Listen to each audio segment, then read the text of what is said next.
আমার রসুলের চেহারা দেখলেন, ডাক দিয়ে বলছে, দুনিয়ার মানুষ এই সুন্দর চেহারা যার, সে জীবনে আর মিথ্যা কথা বলতে পারে না। আবু যর রসুলকে সালাম করলেন, এই জায়গা থেকে সালাম শুরু হয়ে গেল।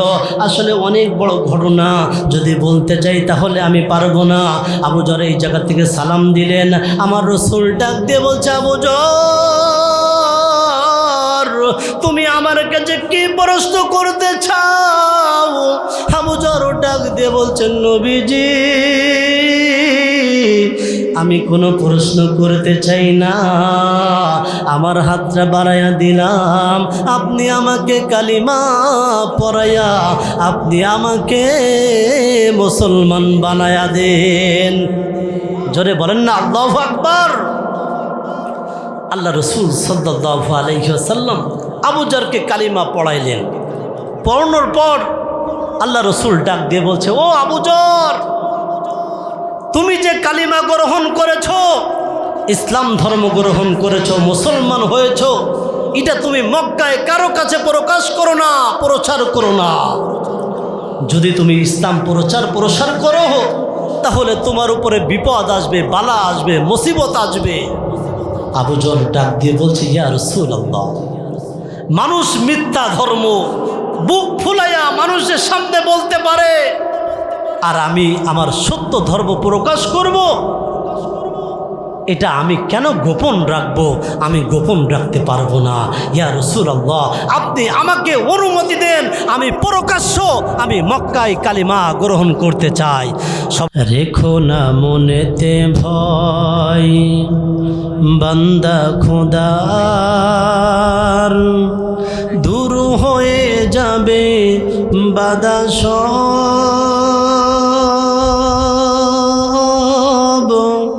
তোমার আমার এক মালিক আছেন, আছে আমাদের রব, আছে আমাদের রব। রেখো না মনেতে ভয়, বান্দা খুদার, দূর হয়ে যাবে বাধা সব, তোমার আমার এক মালিক আছেন, আছেন আমাদের রব, আছেন আমাদের রব। কালিমা পড়েন লা ইলাহা, সবাই লা ইলাহা ইল্লাল্লাহ, লা ইলাহা। থামেন। কালিমা যেভাবে কালিমা পড়ছেন মনে হচ্ছে এখন আমরা গত 17 বছরে সেই আমলে আছি। কোনো ভয় আছে আপনাদের? তাহলে একটু আওয়াজ দিয়ে বলেন লা ইলাহা। ভালো হচ্ছে না? লা ইলাহা ইল্লাল্লাহ, লা ইলাহা।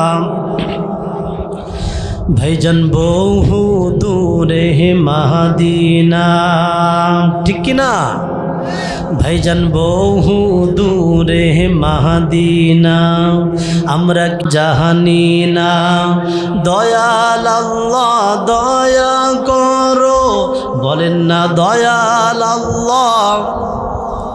পুরাও মনের ভাষণা লা ইলাহা, সবাই লা ইলাহা ইল্লাল্লাহ, লা ইলাহা, লা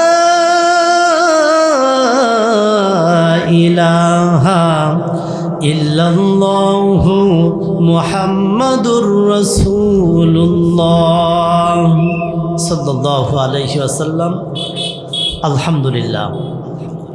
ঐতিহ্যবাহী যশোর জেলার কেশবপুর থানাধীন স্থান কাস্তা বারুইহাটি কিরাতিয়া কওমি মাদ্রাসার উদ্যোগে 26তম তাফসিরুল কুরআন মাহফিল 2026 তো আজকের মাহফিলের সম্মানিত সুযোগ্য সভাপতি জনাব কারি মোহাম্মদ মুসলিম উদ্দিন সাহেব, প্রতিষ্ঠাতা পত্র মাদ্রাসা।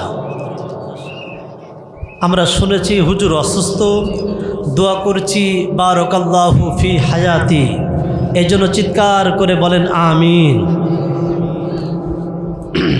আজ আলোচনা রেখে মুগ্ধ করেছেন যুগ জিজ্ঞাসার আলোকে, মানবতার মুক্তির নিরিখে বিশিষ্ট ইসলামী চিন্তাবিদ ও শিক্ষাবিদ জনাব মাওলানা নুরুল ইসলাম সাহেব, খতিব, বারুইহাটি পশ্চিমপাড়া জামে মসজিদ।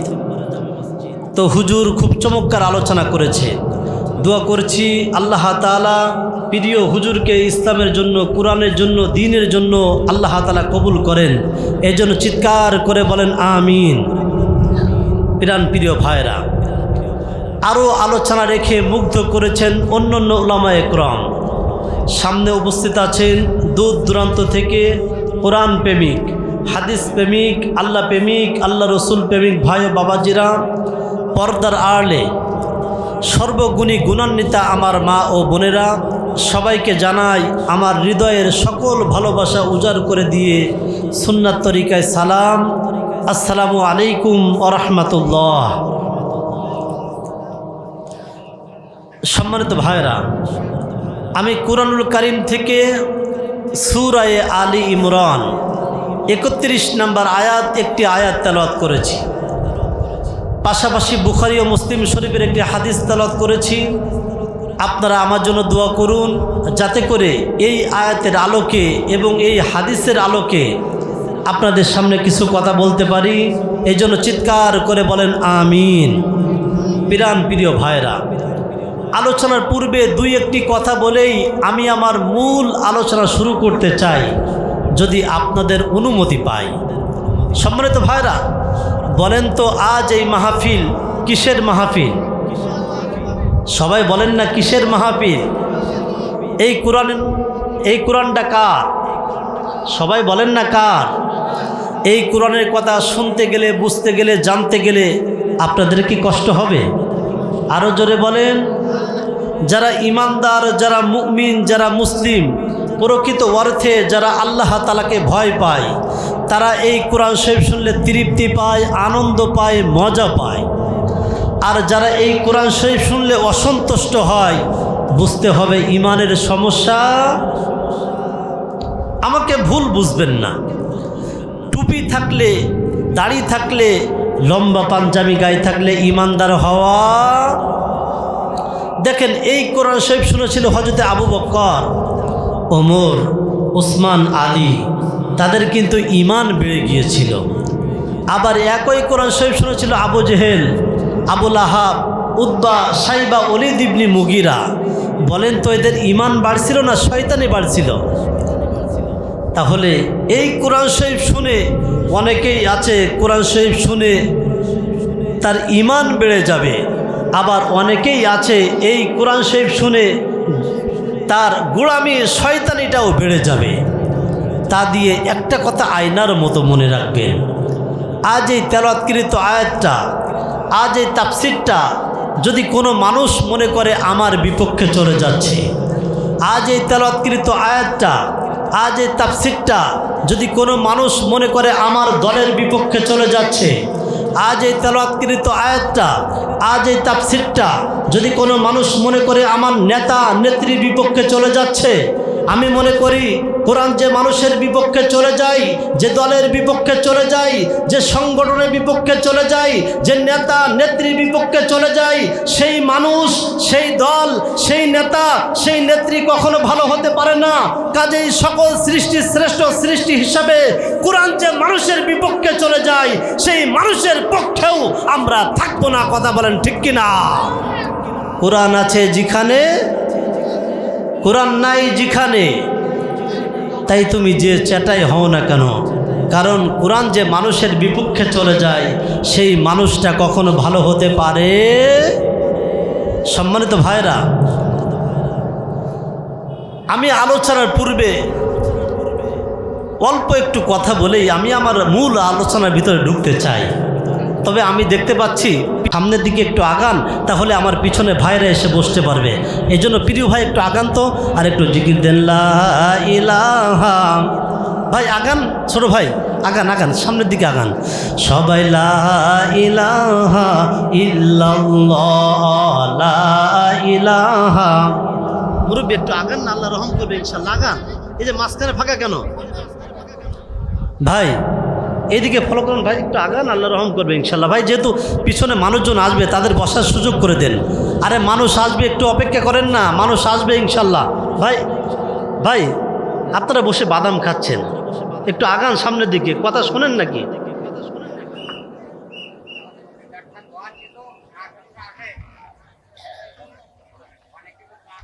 অনেক কিছু বলা লাগবে কেন? আমি তো বাংলায় বলতেছি নাকি?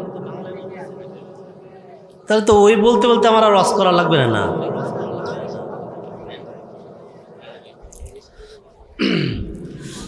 আজ সারা পৃথিবীতে অশান্তির আগুন দাউ দাউ করে জ্বলছে।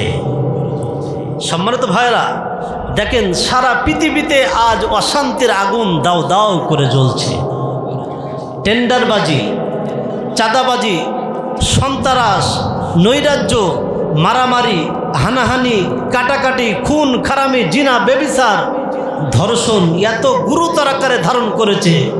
শুধুমাত্র চাঁদা না দেওয়ার কারণে একটা জীবিত মানুষ আর একটা জীবিত মানুষকে পাথর নিক্ষেপ করে দুনিয়া থেকে বিদায় করে দিচ্ছে। কেন আজ অশান্তি? কেন আজ অশান্তি? সম্মানিত ভাইরা, এটা নিয়েই আজ কোরআনের মাহফিল। দেখেন, আমরা তো মুসলমান, আমরা সচেতন ব্যক্তি। আজ দেখেন, আজ সারা পৃথিবীর ভিতরে মুসলমানরা নির্যাতিত, নিপীড়িত। বলেন তো, মুসলমানরা নির্যাতিত, নিপীড়িত এর কারণ কোথায় বলেন তো? এক নম্বর কারণ হচ্ছে আমরা মুসলমান সচেতন না বিদায় আজ ইহুদি, নাসরা, খ্রিস্টান ও ইসরায়েলের ইহুদিরা আজ মুসলমানদেরকে মারতেছে। কথা বলেন ঠিক কিনা? আজ যদি সারা বিশ্বের মুসলমানরা যদি সচেতন হইতো, ইসরায়েলরা পালানোর জায়গা পেত না। কথা বলেন ঠিক কিনা? এজন্য প্রিয় মুসলমান, আমাদের ঐক্যবদ্ধ হতে হবে, আমাদের একত্রিত হইতে হবে। যদি আমরা ঐক্যবদ্ধ হতে পারি, তাহলে ইহুদি, নাসরা, খ্রিস্টান তারা এমনিই ভালো হয়ে যাবে। কথা বলেন ঠিক কিনা? তো আমি বলতেছিলাম, আজ সারা পৃথিবীতে অশান্তির আগুন দাউ দাউ করে কেন জ্বলছে? দেখেন, আমি যদি শুরুতে ছোট্ট একটি গল্প বলি, তাহলে আপনারা বুঝতে পারবেন কেন আজ অশান্তি। এক দোকানদারের এক কর্মচারীর নাম ছিল ইসলাম। চিল্লায় বলেন, নাম কি? আমার সাথে কথা বলে একটু সহযোগিতা করেন। যদি আপনারা কথা বলেন, তাহলে আমারও ওয়াজ বাহির হবে, না হয় আপনারা ঘুমাইলে আমারও ঘুম আসবে।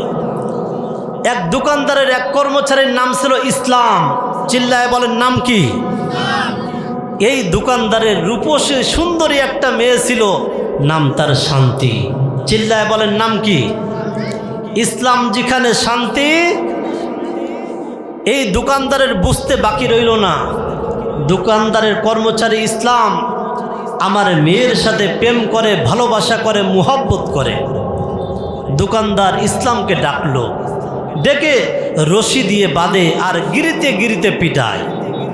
শুধু তাই না, শেষ পর্যন্ত ইসলামের চাকরিটা দিল ক্যান্সেল করে।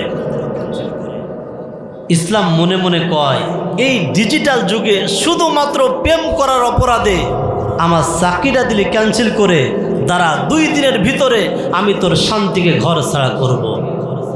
ইসলাম ভাল্লুকঘর বাজারে যে ফোনটা কানে নিয়ে বলছে, হ্যালো শান্তি, তুমি কোথায়? বলে, আছি তো বাসায়। বলে, খুব দ্রুত তুমি চলে আসো ভাল্লুকঘর বাজারে, আমি তোমাকে নিয়ে শান্তিতে ঘর করতে চাই। ইসলামের কথা মতো শান্তি ঘর ছেড়ে চলে গেছে আউট অফ মার্কেট। এখন এই দোকানদার সারাদিন দোকানদারি করার পর যখন রাত্রেবেলায় বাসায় আসছে, এসে দেখে বাসার সকল আসবাবপত্র ঠিক আছে, শুধু শান্তি নাই। চিল্লায় বলেন, কি নাই? শান্তি নাই। দোকানদার কান্নাকাটি শুরু করে দিয়েছে, কি ব্যাপার, আমার শান্তি নাই, শান্তি নাই। দোকানদারের কান্নাকাটির আওয়াজ দেখে এলাকার লোকজন এসে বলছে, কি ব্যাপার, তুমি কেন কাঁদো? দোকানদার ডাক দিয়ে বলছে, আমার শান্তি নাই। বলে, তার আগে বলো তোমার দোকানের কর্মচারী ইসলাম কোথায়? বলে, তাকে তো আমি পিটিয়ে করেছি বিদায়। এলাকার লোকজন ডাক দিয়ে বলছে, দোকানদার তুমি একটা বোকা, তোমার ইমানের খাতায় লেগেছে পোকা, এই জন্য তোমার ঘরে শান্তি দিয়েছে তোমাকে ধোকা। বলে, কেন? বলে, দোকানদার তুমি অসংখ্য জিনিসের হিসাব রাখতে পারো, এই সামান্য বিষয়ের হিসাব তুমি রাখতে পারো না। বলে, কেন, কি হয়েছে? বলে, দোকানদার যে ঘরে ইসলাম থাকে না সে ঘরে শান্তি থাকার প্রশ্নই আসে না। আজ ইসলাম আছে আমাদের টুপিতে, ইসলাম আছে দাড়িতে, ইসলাম আছে পাঞ্জাবিতে, ইসলাম আছে পাগড়িতে। যে ভূখণ্ডে কোরআনের আইন দিয়ে দেশ চালানো হয় না, ইহুদি নাসরা খ্রিস্টান বৌদ্ধদের আইন দিয়ে দেশ চালানো হয়, আমার তো মন বলে সে দেশে শান্তি থাকার প্রশ্নই আসে না। সম্মানিত ভাইরা, বলেন তো, যদি আমরা শান্তি পেতে চাই একটা জিনিসের নিকট আসা লাগবে, বলেন তো তার নাম কি? সবাই বলেন না, নাম কি? এই কোরআন দিয়েই আজ ওয়াজ মাহফিল আমরা মনোযোগ দেয়। সম্মানিত ভাইরা, এখন অনেকক্ষণ আমরা আলোচনা করলাম, এখন ধারাবাহিকভাবে ইনশাল্লাহ কোরআন এবং হাদিস থেকে আলোচনা করার পর আমরা শুনবো, শোনার পর বাস্তব জীবনে আমল করে আমরা একসাথে জান্নাতে যেতে চাই। রাজি আছেন তো ইনশাআল্লাহ? আল্লাহ তাআলা কবুল করেন, বলেন আমিন। সবাই আমার সাথে বলেন, আউযু বিল্লাহি মিনাশ শাইতানির রাজীম। বিসমিল্লাহির রহমানির রহিম।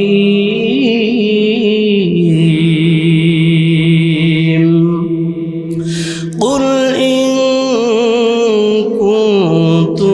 تحبون الله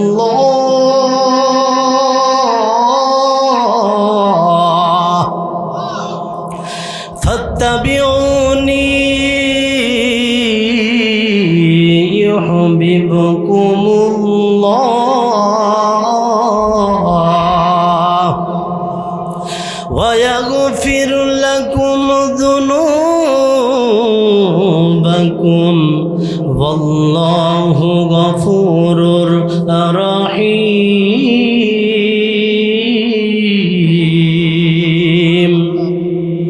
আল্লাহ তাআলা বলছেন, কুল ইন কুনতুম তুহিব্বুনাল্লাহ, হে রাসূল আপনার উম্মত যদি আমাকে ভালোবাসতে চায়।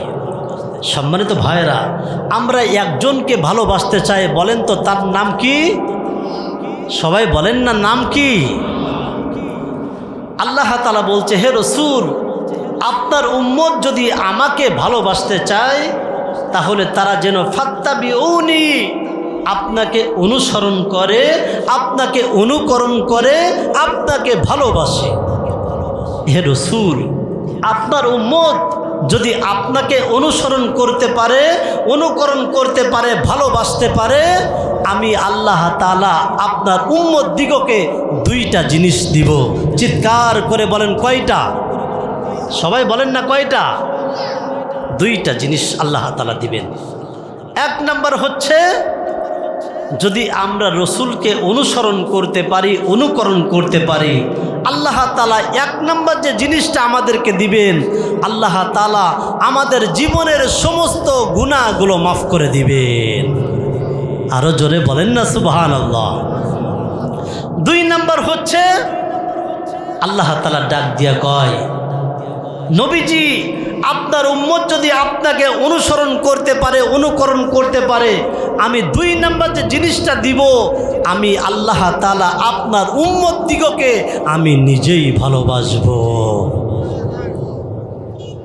আল্লাহু গফুরুর রহিম, আল্লাহ ক্ষমাশীল আর দয়ালু। ও আমার প্রিয় ভাইরা, এবার আমি আপনাদের কাছে একটি প্রশ্ন করতে চাই, আল্লাহ তাআলা বলছে, যদি আপনার উম্মত যদি আপনাকে অনুসরণ করতে পারে, অনুকরণ করতে পারে, আল্লাহ তাআলা আমাদের জীবনের গুনাহগুলো মাফ করে দিবেন এবং আল্লাহ তাআলা আমাদেরকে ভালোবাসবেন। এখন আল্লাহ তাআলা যদি আমাদের জীবনের গুনাহগুলো মাফ করে দেয়, আমাদেরকে আল্লাহ তাআলা যদি ভালোবাসে, তাহলে আমাদের কোনো চিন্তা আছে? কোনো ভয় আছে? কোনো পেরেশান আছে? কোনো ভয় নাই। শর্ত হলো একটি, বলেন তো কাকে অনুসরণ করা লাগবে? রসুলকে অনুসরণ করা লাগবে। ও আমার প্রিয় ভাইরা, রসুলকে অনুসরণ করা, অনুকরণ করা, ভালোবাসা, এটা গুরুত্বপূর্ণ একটা বিষয়।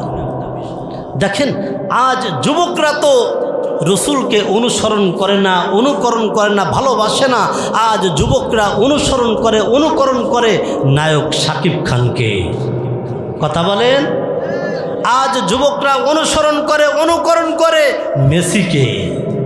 ও আমার প্রিয় ভাইরা, আজ যারা রসুলকে অনুসরণ না করে, যারা নায়ক শাকিব খানকে অনুসরণ করে, অনুকরণ করে, ভালোবাসে, তাদের ঠিকানা সোজাসুজি জাহান্নাম। চিৎকার করে বলেন কোথায়? এখন প্রশ্ন আসতে পারে, হুজুর, আমরা যদি নায়ক শাকিব খানকে অনুসরণ করি, তাহলে আমাদের ঠিকানা কিভাবে জাহান্নাম হবে? কোরআন থেকে দলিল নেন। আল্লাহ তাআলা বলছেন, وَمِنَ النَّاسِ مَن يَشْتَرِي لَهْوَ الْحَدِيثِ لِيُضِلَّ عَن سَبِيلِ اللَّهِ بِغَيْرِ عِلْمٍ وَيَتَّخِذَهَا هُزُوًا أُولَئِكَ لَهُمْ عَذَابٌ মুহিন। জোরে বলেন আল্লাহু আকবার। মুসলমান ভাইরা রে আমার, কোনো দিকে নজর নাই। আল্লাহ তাআলা ডাক দিয়া কয়, বান্দা, যারা নাকি মানুষকে ইসলাম থেকে আলাদা করতে চায়, গানের মাধ্যমে, নাটকের মাধ্যমে, ছায়াছবির মাধ্যমে, যারা ঢোল বাজনার মাধ্যমে যারা মানুষকে আলাদা করতে চায়, তাদের জন্য আমি জাহান্নামের ভিতরে যন্ত্রণাদায়ক শাস্তির ব্যবস্থা করে রেখেছি। এবার যুবক ভাইরা আমার, আমি আপনাদের কাছে একটা প্রশ্ন করতে চাই, বলেন তো, যারা নায়ক শাকিব খানের অনুসরণ করবে, এদের ঠিকানা কোথায়? বলেন কোথায়? নিঃসন্দেহে জাহান্নাম। হে যুবক, জীবনে অনেকবার তুমি নায়ক শাকিব খানের অনুসরণ করলে, একটু ফিরে আসো না। দেখো, তুমি তো মনে করতেছো যে এখনও আমার টুপি ব্যবহার করার সময় হয় নাই, এখনও দাড়ি রাখার সময় হয় নাই, এখনও নামাজ পড়ার সময় হয় নাই। হে যুবক, তুমি একটু চিন্তা করে দেখো তো, তোমার চেয়ে অল্প বয়স, তোমার চেয়ে চেহারা সবই সুন্দর ছিল, তোমার চেয়ে তাদের অনেক টাকা ছিল, তোমার চেয়ে অল্প বয়স অনেক লোক দুনিয়া থেকে বিদায় নিয়ে চলে গেছে, কি যায় নাই? তাহলে কেন আপনি অহংকার করতেছেন? কেন বলতেছেন এখনো আমার দাড়ি রাখার সময় হয় নাই? যুবক, একটু ফিরে আসো না, আল্লাহর পথে ফিরে আসো। দেখবা, যখন আল্লাহ তাআলা তোমাকে আমাকে ভালোবাসবে, দুনিয়ার আমার কোনো মানুষের প্রয়োজন নাই, দুনিয়ার এমপির প্রয়োজন নাই, দুনিয়ার মন্ত্রীর প্রয়োজন নাই। আমার মালিক যদি আমাকে ভালোবাসে, তাহলে আমার আর কোনো চিন্তা থাকতে পারে না। সম্মানিত ভাইরা, খুব মনোযোগ দেন। দেখেন, আমার রসুলকে কিভাবে অনুসরণ করেছিল, অনুকরণ করেছিল হযরতে আবু যর গিফারি রাদিয়াল্লাহু তাআলা আনহু। আবু যর গিফারি, কোন মুফাসসিরগণ লিখেছেন ৫ম নম্বর সাহাবী, কোন মুফাসসিরগণ লিখেছেন ৪র্থ নম্বর সাহাবী, হযরতে আবু যর গিফারি। আবু যর তিনি শুনতে পেলেন যে মক্কায় নতুন একটা নবীর আবির্ভাব হয়েছে। আবু যর তার চাচাতো ভাইকে ডাকলেন, নাম হচ্ছে আনিস। নাম কি? আনিস। আনিসকে ডাকলেন, আনিস, তুমি যাও ভাই, তুমি একটু মক্কায় যেয়ে দেখো তো, শুনেছি নতুন একটা নবীর আবির্ভাব হয়েছে, সে কিসের দাওয়াত দিতে চায়, যাও তুমি একটু পরিদর্শন করে আসো। আনিস আসলেন, মক্কায় আসলেন। এসে দেখে রাসূল সাল্লাল্লাহু আলাইহি ওয়াসাল্লামের কথাবার্তা শুনতেছে, দেখে সে আল্লাহ তাআলা দাওয়াত দিচ্ছেন। আনিস আবার গিফার বংশে ফিরে আসলেন, এসে বলছে, আবু যর, আমি দেখলাম রাসূল সাল্লাল্লাহু আলাইহি ওয়াসাল্লাম সে মানুষের কোনো দাওয়াত দিচ্ছে না, শুধুমাত্র কালিমার দাওয়াত দিচ্ছে, আল্লাহ তাআলার দাওয়াত দিচ্ছে। জোরে বলেন, কার দাওয়াত দিচ্ছে? আল্লাহর দাওয়াত দিচ্ছে। আবু যর ডাক দিয়ে বলছে, ও আনিস, তুমি আমার মনের আশা আকাঙ্ক্ষা তুমি পরিপূর্ণ পুরা করতে পারলে না।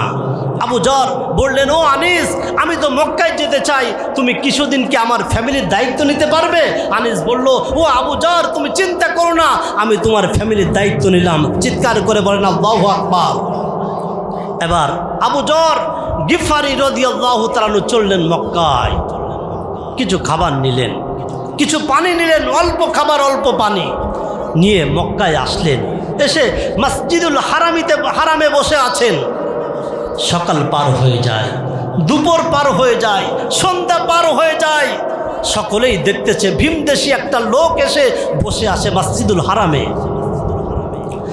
হযরত আলী রাদিয়াল্লাহু তাআলা আনহু দেখলেন, সকালবেলায় দেখলেন একটা ভীমদেশী লোক একটা বসে আছে, আবার দুপুর বেলায় দেখলেন একটা লোক বসে আছে, আবার সন্ধ্যা পার হয়ে যাচ্ছে, দেখে একটা লোক বসে আছে।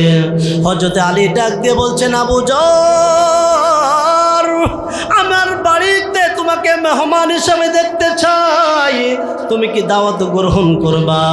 আবু যর কোনো কথা বললেন না। হযরত আলী রাদিয়াল্লাহু তাআলা আনহুর বাসার মেহমান হলেন, রাত্রে বেলায় খানা খেলেন, আবার মসজিদে চলে আসলেন।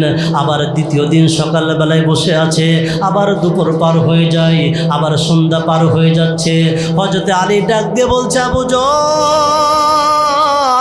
আজ 2 দিন পার হয়ে যায়, আমি দেখতেছি তুমি বসে আছো, আমার মন বলতেছে তুমি সকালবেলায় খানা খাও নাই, দুপুর বেলায় খানা খাও নাই, রাত অতিক্রম হয়ে যাবে, তোমার মনে হয় কোনো খাবারের ব্যবস্থা নাই।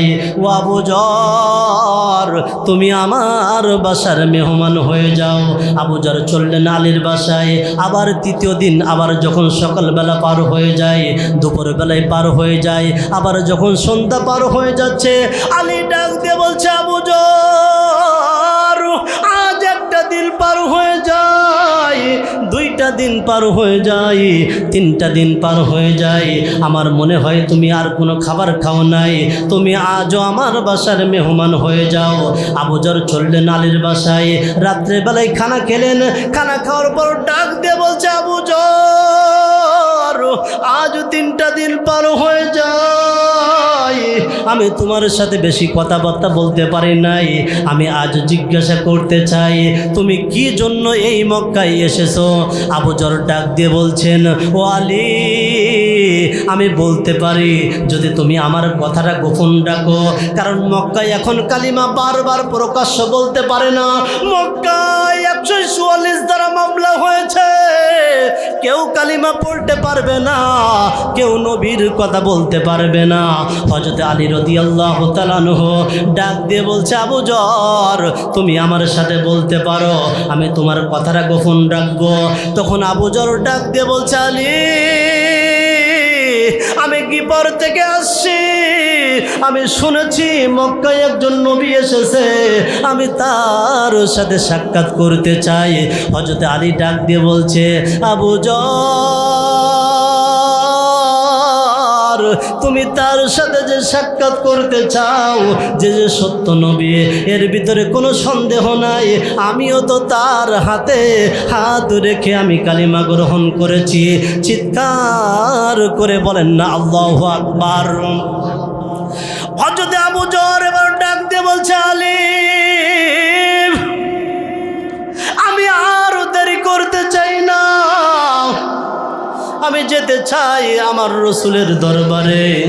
আলী ডাক দিয়ে বলছে, ও আবু যর, প্রকাশ্য নবীর কাছে যাওয়া যাবে না, তাহলে আমি আগে যাব, তুমি আমার পিছে পিছে যাবা। আমি যখন দেখব বিপদের সম্ভাবনা আছে তখন আমি বসে পড়ব। চার রাস্তার মোড়ে যখন যাব, একটা যখন আমি ডালা মারব কিংবা একটা পাথর মারব, তুমি সেই দিকে চলে যাবা, যে দেখবা সুন্দর চেহারা নবী বসে আছে। হযরত আলী রাদিয়াল্লাহু তাআলা আনহু চারটা রাস্তার মোড়ের সামনে আসলেন, আসার পর একটা ঢিল মারলেন। হযরত আবু যর বুঝতে পারলেন নিঃসন্দেহে এই রাস্তায় যাওয়া লাগবে। আবু যর চলে গেলেন, যে দেখে ছোট্ট একটা ঘর দেখা যায়, একটা পর্দা টাঙ্গানো। হযরত আবু যর পর্দাটা যখন উঁচু করেছে, দেখেন নূরময় চেহারা, এত সুন্দর চেহারা আর জীবনে আবু যর দেখে নাই। আমার রাসূলের চেহারা দেখলেন, ডাক দিয়ে বলছে, দুনিয়ার মানুষ, এই সুন্দর চেহারা যার, সে জীবনে আর মিথ্যা কথা বলতে পারে না। আবু যর রাসূলকে সালাম করলেন। এই জায়গা থেকে সালাম শুরু হয়ে গেল। আসলে অনেক বড় ঘটনা, যদি বলতে চাই তাহলে আমি পারবো না। আবু যর এই জায়গা থেকে সালাম দিলেন। আমার রাসূল ডাক দিয়ে বলছে, আবু যর, তুমি আমার কাছে কি প্রশ্ন করতে চাও? আবু যর ডাক দিয়ে বলছেন, নবীজি, আমি কোনো প্রশ্ন করতে চাই না, আমার হাতটা বাড়াইয়া দিলাম, আপনি আমাকে কালিমা পড়াইয়া আপনি আমাকে মুসলমান বানায়া দেন। জোরে বলেন না আল্লাহু আকবার। আল্লাহ রাসূল সাল্লাল্লাহু আলাইহি ওয়াসাল্লাম আবু যরকে কালিমা পড়াইলেন।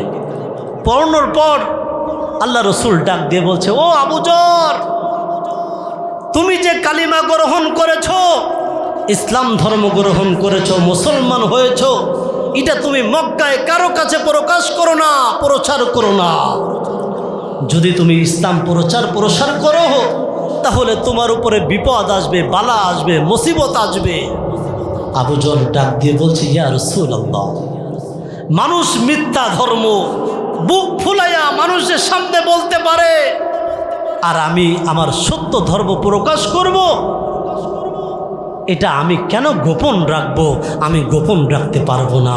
ইয়া রাসূলুল্লাহ, আপনি আমাকে অনুমতি দেন, আমি প্রকাশ্য আমি মক্কায় কালিমা গ্রহণ করতে চাই। সবাই একটু জিকির করেন, লা ইলাহা ইল্লাল্লাহ। ভাইজান হাতে করে হাতের কাম, বলেন হাতে করে, পায়ে করে পায়ের কাম, অন্তরেতে রাখিও স্মরণ, বলেন না অন্তরেতে রাখিও স্মরণ, খোদা তোমার নাম লা ইলাহা, সবাই লা ইলাহা ইল্লাল্লাহ, লা ইলাহা। আমার ভাইজান, আমার বন্ধুগণ, হযরত আবু যর ডাক দিয়া কই, নবীজি, মানুষ মিথ্যা ধর্ম সে বুক ফুলাইয়া মানুষের সামনে বলতে পারে, আর আমার সত্য ধর্ম আমি গোপন করব, তা হতে পারে না। আমি প্রকাশ্য মানুষের সামনে আমি প্রকাশ্য কালিমার দাওয়াত দিতে চাই। হযরত আবু যর এবার চললেন মসজিদের সামনে, যে ডাক দিয়ে বলছে, কালিমার কথা বারবার যখন বলতেছে, তখন আবু জেহেল নেতা তার চালাবেড়ারা আবু যর গিফারিকে মারা শুরু করলো। চারিদিক দিয়ে পাথর মারা শুরু করে দিয়েছে। আবু যরের গায়ে দিয়ে রক্ত বাইর হয়, মাথা দিয়ে রক্ত বাইর হয়। আল্লাহ রাসূল সাল্লাল্লাহু আলাইহি ওয়াসাল্লামের চাচা হযরত আব্দুল্লাহ ইবনে আব্বাস ডাক দিয়া কয়, তুমি আবু যর গিফারের দিকে মেরো না, কারণ সেই রাস্তা দিয়ে, গিফার বংশের রাস্তা দিয়ে আমাদের ব্যবসা বাণিজ্য করতে যেতে হয়, তোমরা আর মেরো না। তাকে মারা বন্ধ করে দিল। এবার আবু যর গিফারি রাসূলের দরবারে হাজির। ডাক দিয়া কয়, ইয়া রাসূলুল্লাহ, আমি যখন কালিমার দাওয়াত দিয়েছি তখন কাফেররা আমাদেরকে মারা শুরু করে দিয়েছে, আমাকে মারা শুরু করে দিয়েছে। আমার রাসূল ডাক দিয়ে বলছে, আবু যর, আমি তোমাকে বলেছিলাম তুমি কালিমাটা গোপন রাখো। আবু যর ডাক দিয়ে বলছেন, ইয়া রাসূলুল্লাহ, আমার জীবন দিতে পারি, আমি শহীদ হতে পারি, তারপরেও আমি কালিমা গোপন রাখতে পারি না। চিৎকার করে বলেন না আল্লাহু আকবার। আমার রাসূল ডাক দিয়ে বলছে, আবু যর, তুমি আর মক্কায় থেকো না। যদি মক্কায় থাকো তোমার উপরে জুলুম হবে, তোমার উপরে ইস্তেমরুল চালানো হবে। ও আবু যর, তুমি যাও যাও গিফার বংশে যে কালিমার দাওয়াত দাও। এবার আবু যর নিজ গোত্রে চললেন, যাওয়ার পর তার মাকে দাওয়াত দিল। মা ডাক দিয়ে কয়, আবু যর,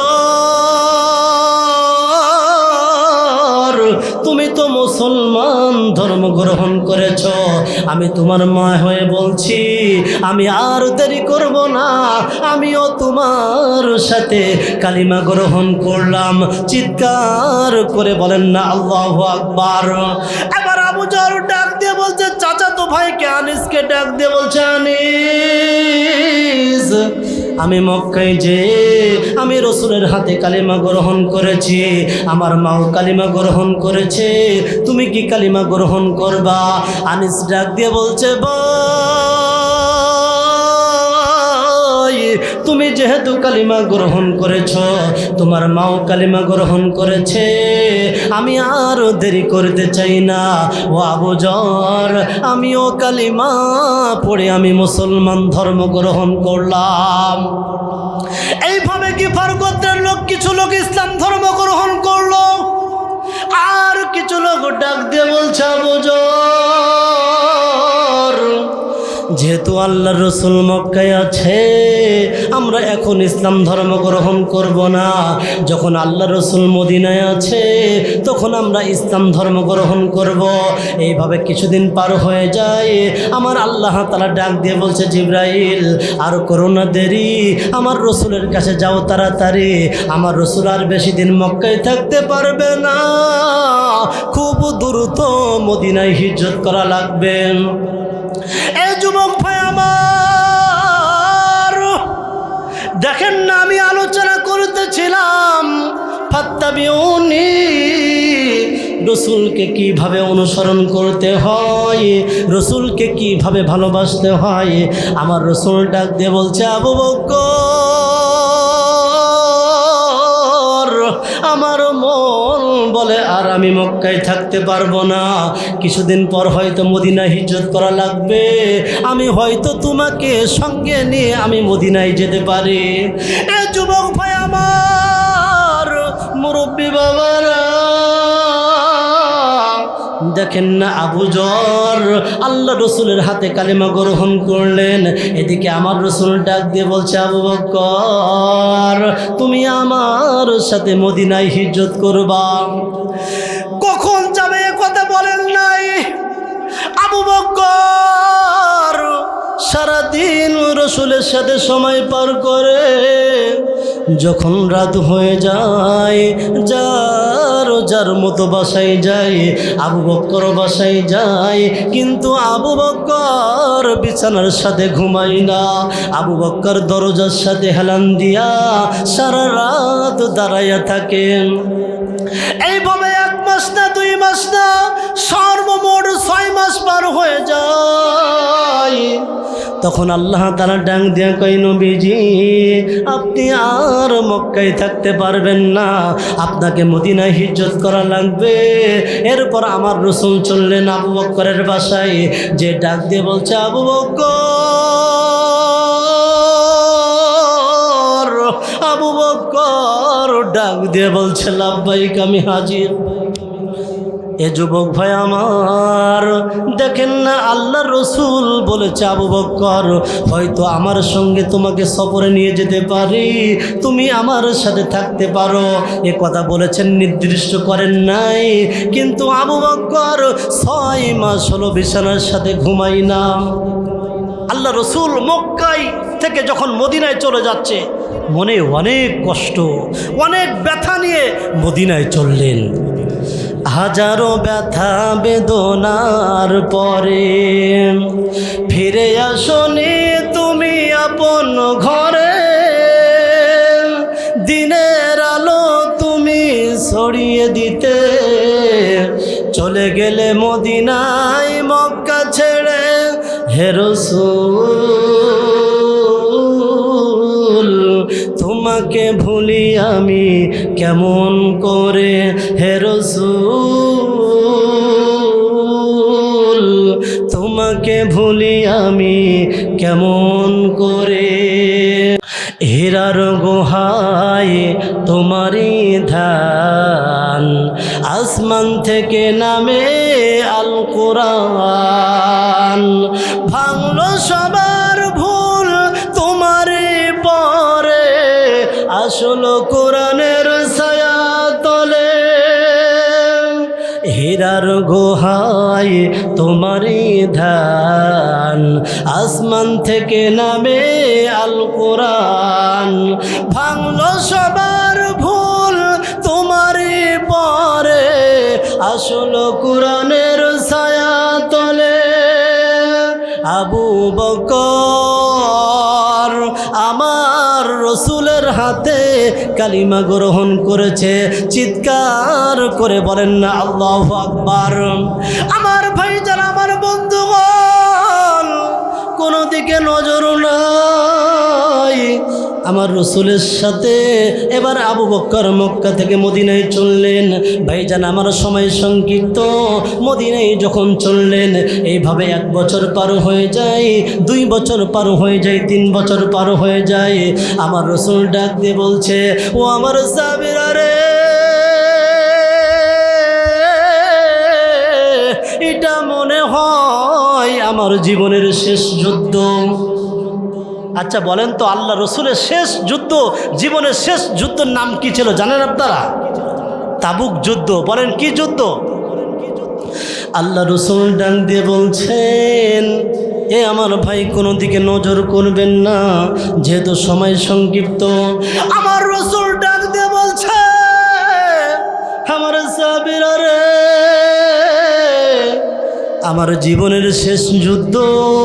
আমার মন বলতেছে আমি আর যুদ্ধ করতে পারবো না, আমি আর কোনো যুদ্ধ করতে পারবো না। তোমরা সাক্ষী থাকো, এই যুদ্ধের বিনিময়, এই অর্থ সম্পদের বিনিময় আমি তোমাদের কাছে জান্নাত বিক্রয় করতে চাই। আমার রাসূল ডাক দিয়ে বলছে, আলী, ও আমার আলী, যাও যাও, তামাম মদিনায় যুদ্ধের ঘন্টা বাজিয়ে দাও। হযরতে আলী তামাম মদিনায় যুদ্ধের ঘন্টা বাজিয়ে দিলেন। এবার আমার রাসূল ডাক দিয়ে বলছে, ও বিলাল, ঘাল থেকে একটা রুমাল পারলেন, ডাক দিয়ে বলছে, বিলাল, এই রুমালটা তুমি বিছিয়ে দাও। এবং আমি বলতে চাই, ও আমার সাহাবীরা রে, আমার জীবনের শেষ যুদ্ধ, এই যুদ্ধ কাফেররা আসবে 40,000। তোমরা নাম লেখায় দাও। শুধু নাম লেখায় দিলে হবে না, তোমাদের কাছে যার যা কাছে আছে। ও আমার সাহাবীরা রে, তোমরা তো জানো তোমাদের কাছে কি অর্থ সম্পদ আছে, তোমরা জানো, কিন্তু সেই সময় অভাব, গম পাকে নাই, খেজুর পাকে নাই, মানুষের কাছে অনেক অভাব। আমার রাসূল রুমালটা বিছায়া দিলেন, ডাক দিয়ে বলছেন, সাহাবীরা রে, তোমাদের যা কিছু আছে এই রুমালের উপরে দান করো। হযরত ওমর চললেন বাসার দিকে রওনা, আলী চললেন, সমস্ত সাহাবীরা চললেন। হযরতে আবু বকর ডাক দিয়ে বলছেন, নবীজি, আপনি আমাকে অনুমতি দেন, আমি একটু বাসার দিকে রওনা দেই। আমার রাসূল ডাক দিয়ে বলছে, আবু বকর, যাও যাও, বাসার দিকে রওনা দাও। আবু বকর বাসার দিকে রওনা দিচ্ছে, যে দেখে রাস্তার ভিতরে একটা দোকান দেখা যায়। ও আমার ভাই, কোনো দিকে নজর নেই। আবু বকর দোকান থেকে 3টা সালার শট কিনলেন, কেনার পর এক বাসার দিকে রওনা হলো। বাসার দিকে যখন রওনা দেয়, বাসায় যে একটা ছালার চট নিজেই পড়লেন, আর ডাক দিয়ে বলছে, স্ত্রী রে, আমার রসুল ডাক দিয়ে কয়, আমার রসুলের জীবনের শেষ যুদ্ধ, আর কোনো যুদ্ধ করতে পারবে না। অর্থ সম্পদের মাধ্যমে আমার রসুল জান্নাত বিক্রয় করতে চায়। ও আমার স্ত্রী রে, এই যে সালার চোট দেখা যায়, তোমার কাছে যা আছে, বাসার ভিতরে যা আছে, পানি খাওয়ার জগটা কোথায়, জগটা চটের ভিতরে দাও, লবণ খাওয়া বয়মটা কোথায়, বয়মটা দাও, হাঁড়ি পাতিল কোথায়, সবগুলো দাও চটের ভিতরে।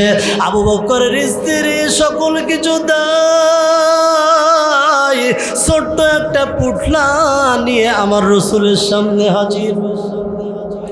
এ যুবক ভাই আমার, দেখেন না কেমন রসুলকে অনুসরণ করত। আমার রসুলের সামনে যে দাঁড়িয়ে আছে হযরত ওমর, মনে মনে খুশি হইতেছে। আমি মনে হয় আজ আবু বকরের চেয়ে বেশি অর্থ সম্পদ দান করতে পারতেছি, মনে মনে অনেক খুশি হইতেছে। আলীও খুশি হয়, এইভাবে অন্য অন্য সাহাবীরা খুশি হইতেছে। যুবক ভাই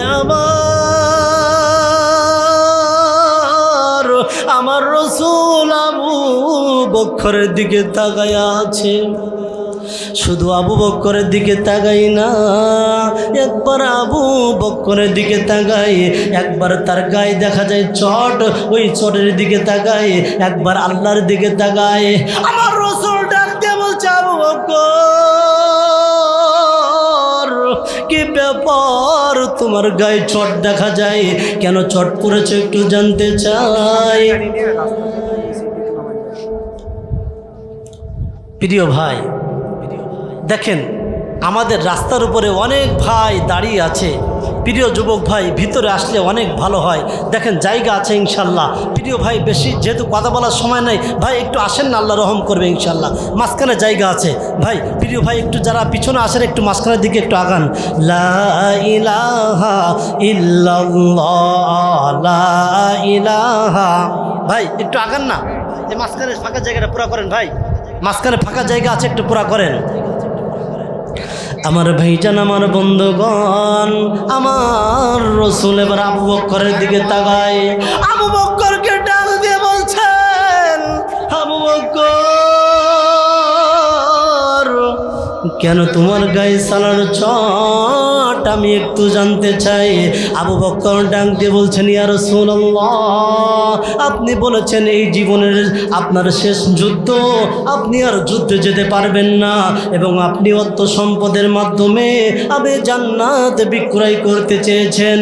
ইয়া রাসূলুল্লাহ, আমি জান্নাতের লোভ সহ্য করতে পারি নাই, এমনকি আমার পোশাক পর্যন্ত আমি আল্লাহ রসুল এই যুদ্ধের জন্য আমি দান করে দিলাম। চিৎকার করে বলেন না আল্লাহু আকবার। আমার রসুল ডাক দিয়ে বলছে, ও আমার সাহাবীরা রে, এই যুদ্ধের ময়দানে অনেকেই অনেক কিছু দান করেছেন। ও ওমর, তুমি কি দান করেছ? ওমর ডাক দিয়ে বলছেন, ইয়া রাসূলুল্লাহ, আমি আমার বাসায় যা কিছু আছে 50% আমি দান করেছি। এক কথায় আমি 50% দান করেছি, আর 50% আমার জন্য রেখে আসছি। ও আলী, তুমি কি দান করেছ? আলী ডাক দিয়ে বলছেন, ইয়া রাসূলুল্লাহ, আমি এত % দান করেছি, আর এত % আমি বাসায় রেখে আসছি। এমনভাবে সমস্ত সাহাবীদেরকে ডাক দিলেন। সাহাবীরা বলছেন, ইয়া রাসূলুল্লাহ, আমি এই দান করেছি, আর এই অর্থ সম্পদ আমি বাসায় রেখে আছি। আমার রাসূল ডাক দিয়ে বলছে, আমার সাহাবীরা রে, তোমরা আজ এই যুদ্ধের ময়দানে যে যা দান করেছ, সবচেয়ে আমি আবু বকরের দানের উপরে খুশি। এই দান দেখে আমার মালিকও খুশি হয়ে গেছে। চিৎকার করে বলেন না আল্লাহু আকবার। এই জন্য ভাই আমার, আমি দেখতে চাই অনেকের মা নাই, অনেকের বাবা নাই। 5 বছর আগে দুনিয়া থেকে বিদায় নিয়ে চলে গেছে আপনার মা, আপনার বাবা দুনিয়া থেকে বিদায় নিয়ে চলে গেছে। ওই কবর থেকে আওয়াজ দিয়ে বলতেছে, হে গোলাম রব্বানি, হে আব্দুর রহমান, আজ 5 বছর পার হয়ে গেল, আমি দুনিয়া থেকে বিদায় নিয়ে চলে গেছি। ও সন্তান, তুমি আমার জন্য কিছু দান করলে না। অনেকের মা নাই, অনেকের বাবা নাই। এই জন্য ভাই আমার, আমি একটা ব্যক্তিকে দেখতে চাই, হুজুর আমার মা নাই, আমার বাবা নাই, হুজুর আমার মায়ের জন্য আমি 5,000 টাকা দান করব। এ ভাই আমার, এই মাদ্রাসা এক সময় বন্ধ ছিল, এখন চালু হয়েছে, সুন্দরভাবে চলতেছে। হুজুররা অনেক মেহনত করতেছে। এই ছোট্ট ছোট্ট বাচ্চা কোরআন তেলাওয়াত করবে এবং আপনার মায়ের জন্য, আপনার বাবার জন্য দোয়া করবে। এ ভাই আমার, অনেকেই আছেন 5,000 টাকা পারবেন না। আমি একটা ব্যক্তিকে দেখতে চাই, হুজুর আমি 5,000 টাকা পারলাম না, হুজুর আমি এই মাহফিলে 3,000 টাকা দান করব। এ ভাই, কত মানুষ দুনিয়া থেকে বিদায় নিয়ে চলে গেছে। এ ভাই আমার, আমি একটা ব্যক্তিকে দেখতে চাই, হুজুর এই মাহফিলের জন্য আমি 3,000 টাকা দান করব। ভাই লিল্লাহি তাকবীর। একজন ভাই আমার, আবু দাউদ ভাই আমার 110 টাকা দান করেছে। আল্লাহ আবু দাউদ ভাই দানকে কবুল করে নাও। লিল্লাহি তাকবীর। ভাই এমন আওয়াজ দিলে হবেন না, একটু আওয়াজ দেন না, লিল্লাহি তাকবীর। শাহিন ভাই আমার ডাক দিয়া বলে, হুজুর আমি ইসলামকে ভালোবাসি, কোরআনকে ভালোবাসি, হুজুর আমি এই মাহফিলকে ভালোবাসি, আমি মাহফিলকে ভালোবাসি, 1,000 টাকা দান করে দিলাম। একটু দোয়া করে দেন, আলহামদুলিল্লাহি রাব্বিল আলামিন। আল্লাহ, সবাই একটু হাত তোলেন। আল্লাহ, আমার শাহিন ভাই 1,000 টাকা দান করেছে, আল্লাহ তুমি দানকে কবুল করে নাও, মক্কা মদিনাতে যাওয়ার তৌফিক দান করে দাও, স্বামী স্ত্রীর ভিতরে মোহাব্বত বানিয়ে দাও। আল্লাহ তুমি তার কোটি কোটি টাকার মালিক বানিয়ে দাও। চিৎকার করে বলেন না আমিন। এ ভাই আমার, আর কয়েকটা ব্যক্তিকে দেখতে চাই, হুজুর আমার মা নাই, আমার বাবা নাই, আমি কোরআনকে ভালোবাসি, আমি এই মাহফিলকে ভালোবাসি, হুজুর আমি 5,000 টাকা পারলাম না। লিল্লাহি তাকবীর। আমার প্রিয় ভাই মাওলানা নুরুল ইসলাম সাহেব, এই মসজিদের খতিব। আল্লাহু আকবার, আল্লাহু আকবার বলেন, আল্লাহু আকবার বলেন। আজ আমার প্রিয় রিজাউল ইসলাম ভাই আমার নায়েবে আমির ডাক দিয়ে বলে, হুজুর এই মাহফিলের জন্য আমি 1,000 টাকা দান করলাম। চিৎকার করে বলেন না আল্লাহু আকবার। আল্লাহ রিজাউল ভাইয়ের দানকে কবুল করে নাও, মক্কা মদিনাতে যাওয়ার তৌফিক দান করে দাও। আল্লাহর সামনে ইলেকশন করবে, আল্লাহ আমার ভাইকে ইসলামের জন্য হযরতে ওমরের মতো কবুল করে নাও। চিৎকার করে বলেন না আল্লাহু আকবার। লিল্লাহি তাকবীর। ভাইজান একটু আওয়াজ দেন না, লিল্লাহি তাকবীর। কম্পিউটার রহমান ভাই আমার ডাক দিয়া বলে, হুজুর আমি এই মাহফিলের জন্য 500 টাকা দান করলাম, আল্লাহর দানকে কবুল করে নাও, মক্কা মদিনাতে যাওয়ার তৌফিক দান করে দাও, স্বামী স্ত্রীর ভিতরে মোহাব্বত বানিয়ে দাও। চিৎকার করে বলেন না আল্লাহু আকবার।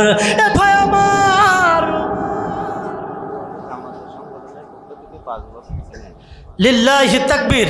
5 নম্বর ওয়ার্ডের জামাতের সম্মিলিতভাবে তারা 5 বস্তা সিমেন্ট দান করেছে। আল্লাহ দানকে কবুল করে নাও। আল্লাহ সংগঠনকে তুমি ইসলামের জন্য, কোরআনের জন্য, দ্বীনের জন্য কবুল করে নাও। চিৎকার করে বলেন না আল্লাহু আকবার। মোহাম্মদ শফিক মোল্লা না, লিল্লাহি তাকবীর। শহীদুল ইসলাম ভাই আমার ছেলে বিদেশ থাকে। শহীদুল ভাই আছে?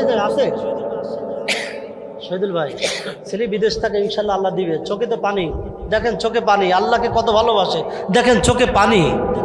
আল্লাহু আকবার বলেন না, বলেন না আল্লাহু আকবার।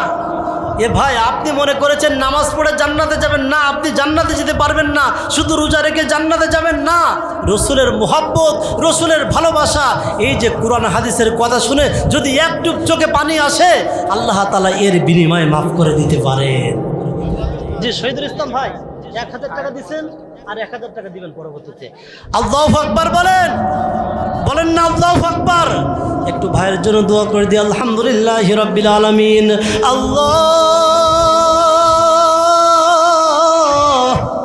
শহীদুল ভাইয়ের দিকে তাকাইলাম, দেখি চোখে পানি দেখা যায়। আল্লাহ শহীদুল ভাইকে কবুল করে নাও। সন্তান বিদেশ থাকে, আল্লাহ বিদেশ থাকে, আল্লাহ তুমি তার উপরে রহম করো। আল্লাহ কোটি কোটি টাকার মালিক বানিয়ে দাও। আল্লাহ মক্কা মদিনাতে যাওয়ার তৌফিক দান করে দাও। আল্লাহ যে নিয়ত করে দান করেছে 2000 টাকা, আল্লাহ তুমি দানকে কবুল করে নাও। চিৎকার করে বলেন না আমিন। ভাই আমার আর কয়েকটা ব্যক্তিকে দেখতে চাই।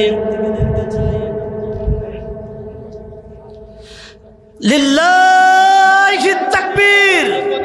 আব্দুল মান্নান ভাই আমার ডাক দিয়া বলে, হুজুর আমার বাবা নাই, বাবা দুনিয়া থেকে বিদায় নিয়ে চলে গেছে। এ আমার ভাই এমন সন্তান রেখে যান, কামাতু দিন তুদান, যেমন কর্ম তেমন ফল। দেখেন না, আজ যদি আপনার বাবার জন্য দান করেন, আপনার সন্তান মনে মনে বলবে আমার বাবা আমার দাদা দাদির জন্য দান করতেছে, তাহলে আমার বাবা যখন দুনিয়া থেকে বিদায় নিয়ে চলে যাবে, আমার মা যখন দুনিয়া থেকে বিদায় নিয়ে চলে যাবে, ও পদ্মানের মামা যে জায়গায় মাহফিলে যাই আপনাদের অনুদান দেখে বেশি, যেহেতু আপনারা আসতে পারবেন না, ছোট্ট ছোট্ট বাচ্চাদের মাধ্যমে পাঠায়া দেন। আব্দুল মান্নান ভাই ডাক দিয়া বলে, হুজুর 500 টাকা দান করলাম, বাবা দুনিয়া থেকে বিদায় নিয়ে চলে গেছে। আল্লাহ আব্দুল মান্নান ভাইয়ের বাবাকে তুমি জান্নাতুল ফিরদাউসের মেহমান হিসাবে কবুল করে নাও। চিৎকার করে বলেন না আমিন। আর একজন ভাই লিল্লাহি তাকবীর। আব্দুল খায়ের ভাই আমার 50 টাকা দান করেছে। আল্লাহ